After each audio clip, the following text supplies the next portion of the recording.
अस्सलाम वालेकुम। डॉक्टर तैमूरलाल साहब कहते हैं कि नीट्शे फाशिज्म का बानी है, लेकिन ये एक बहुत बड़ी गलतफहमी है। दुनिया भर के बहुत से स्कॉलर्स और लिखने वाले ये मानते हैं कि नीट्शे के ख्यालात को नाजियों ने तोड़ मरोड़ कर पेश किया और उनकी बहन एलिजाबेथ ने भी उनकी तहरीरों में तब्दीलियां करके फाशिस्ट सोच से जोड़ा गया उसको। असल में नीट्शे का जोर फर्द की आज़ादी, खुद को बेहतर बनाने और रूही ताकत पर था, ना कि लोगों को कंट्रोल करने या रियासत की फाशिज्म पर। वो जर्मन कौम परस्ती, नस्ल परस्ती और यहूदियों की मुखालफत के सख्त खिलाफ था। अब मैं डॉक्टर साहब को मजीद तफसील से जवाब देने की कोशिश करता हूँ, ये जुरात करता हूँ। पहली बात यह कि डॉक्टर साहब के मुताबिक नक्शे बराबरी का दुश्मन था और अशरफा की हिमायत करता था, लेकिन ये फर्द की ज़ाती अखलाकात का मामला है, ना कि सियासी दर्जा बंदी का। नक्शे का सुपरमैन का तस्वर फर्द के लिए खुद को बेहतर बनाने का तस्वर था, ना कि तबकाती जुल्म के बारे में। जेकब गोलोम्ब और रॉबर्ट एस विस्ट्रेज की किताब नक्शे father of fascism on the uses and abuses of philosophy में दलील दी गई है कि नक्शे के फलसफे को फाशिस्टों ने गलत इस्तेमाल किया और वो फर्द की आज़ादी और किस्मत को खुद बनाने पर तवज्जो देते थे।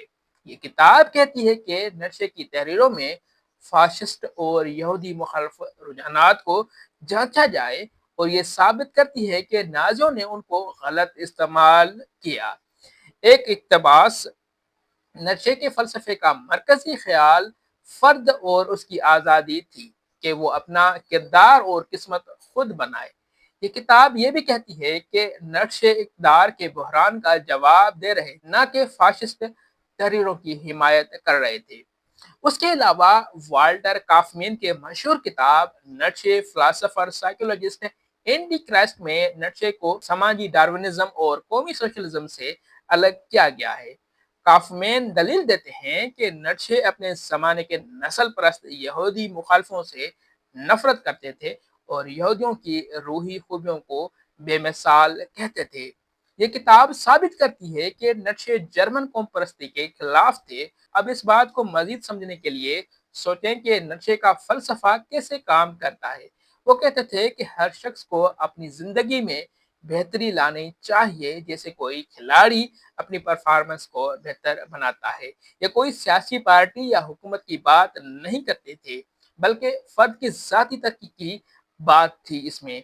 जब नाजियों ने उनके ख्यालात को अपने लिए इस्तेमाल किया तो उन्होंने उनको बदल दिया। मसलन सुपरमैन को वो एक बरतर नस्ल का लीडर बनाकर पेश करते थे, जो नक्शे की सोच से बिल्कुल मुख्तलिफ या अलग था।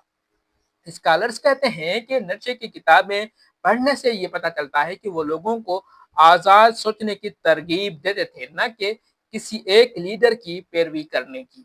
ये बराबरी की मुखालफत नहीं थी, बल्कि हर शख्स को एक जैसा बनाने की मुखालफत थी। असल में वो चाहते थे कि लोग अपनी अलग अलग खूबियां निखारे। काफमैन की किताब में ये बात भी वाज़ेह है कि नक्शे यहूदियों की तारीफ करते थे, क्योंकि उन्होंने मुश्किल हालात में भी अपने सकाफत को जिंदा रखा था। ये नस्ल परस्ती की मुखालफत थी, लिहाजा ये कहना कि नक्शे अशरफा को प्रमोट करते थे एक अधूरी बात नजर आ रही है। असल में ये फर्द की बेहतरी थी इसमें। दूसरी बात, डॉक्टर साहब नक्शे को जमहूरियत और सोशलिज्म का मुखालिफ कहते हैं और उसे फाशिज्म से जोड़ते हैं। लेकिन नक्शे जमहूरियत को भीड़ की सोच कहते थे, मगर वो आमराना रियासत से भी नफरत करते थे। ये रियलिटी है। वो कल्चर और स्पिरिचुअल एलीट की हिमायत करते थे, ना कि सियासी ताकत की। ये बात समझने जैसी है। चार्ल्स बटाइल, जो बाएं बाजू के वजूदी फलसफी थे, उन्होंने नक्शे को फाशिज्म मुखालिफ तौर पर समझा। बटाइल के मजमून नक्शे और फाशिस्ट में कहा गया है कि नक्शे की सोच फाशिस्टों की समझ से बिल्कुल मुख्तलिफ है और वो सदाकत और वजूदी आज़ादी पर तवज्जो देते थे। बटाइल कहते हैं कि फाशिस्टों ने नक्शे के दिलचस्प जुमले दीवारों पर लगाए, मगर उनकी हकीकी सोच फाशिज्म की मुखालफत करती थी। बटाइल की सोच ये थी कि नक्शे नस्ल परस्त और जर्मन इताद को नापसंद करते थे। یہاں یہ سمجھنا ضروری ہے دوستو کہ نیٹشے جمہوریت کی مخالفت کیوں کرتے تھے۔ وہ کہتے تھے کہ جمہوریت میں لوگ ایک دوسرے کی نقل کرتے ہیں اور الگ سوچنے کی جرات نہیں کرتے۔